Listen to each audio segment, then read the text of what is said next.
welcome. Thanks for joining me. Today we're starting the first in a weekly series called Lonesome Dove LIMIN-tations. In this series, we're going to explore different ideas like the differences in genders, relationships, personality, characteristics, how to cultivate them, how they can devolve and become barriers to us through the Lonesome Dove books. Lonesome Dove was released first as a single book, and although it was the first released, it's actually the third in the series of the tetralogy. And I've just found these books really useful for myself to explore different ideas. And then also in my relationship with my husband, it's given us a scaffolding to explore different ideas, such as gender differences, differences in marriage, difference in power and equality, differences in characteristics and how we can grow them or how they can devolve and drag us down. I'm hoping that maybe soon that people would like to explore these ideas with me in an interview, where if there's other lovers of these books out there, that we could take a quote or a scene out of the book and examine it together. But today it will just be me. I'm not the greatest reader, but this quote and this scene will be from the first book in the Lonesome Dove series, which is Lonesome Dove. And it's near the end as they're still making their trek from Texas to Montana, and they're currently stopping by Oglala. And the scene is Augustus McCrae and Woodrow Call. When they sighted the Republican River, Gus was with him.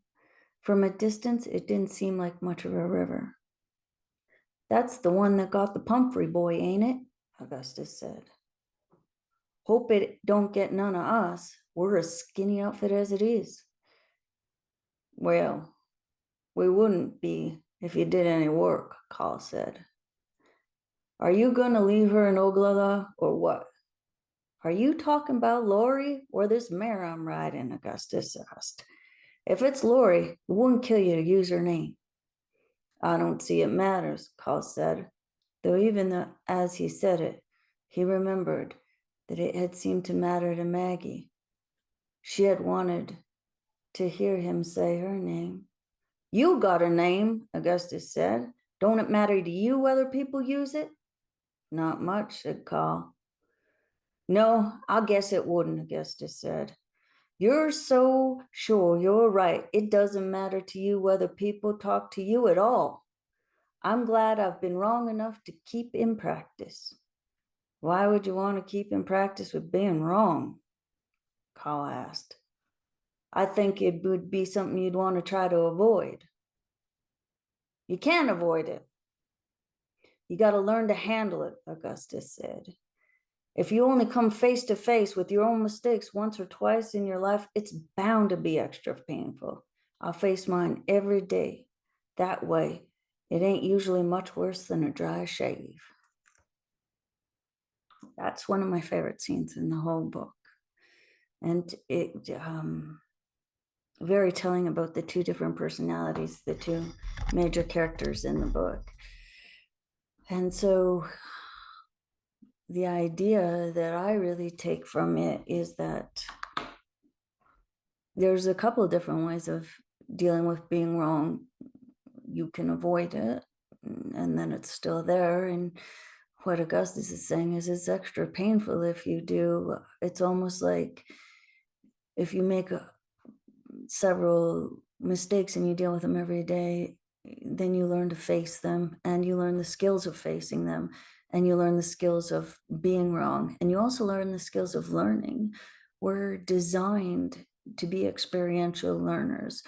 Our brains and bodies are made for that, and we are designed both in our muscles and our immune systems to stress them, and our emotions and our soul is that way too.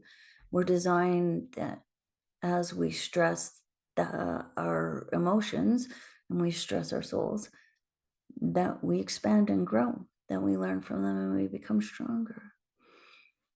And so the real true point between the two of them is they both equally make the same amount of mistakes in life. And it's actually how they deal with them that is the true character between the two of them.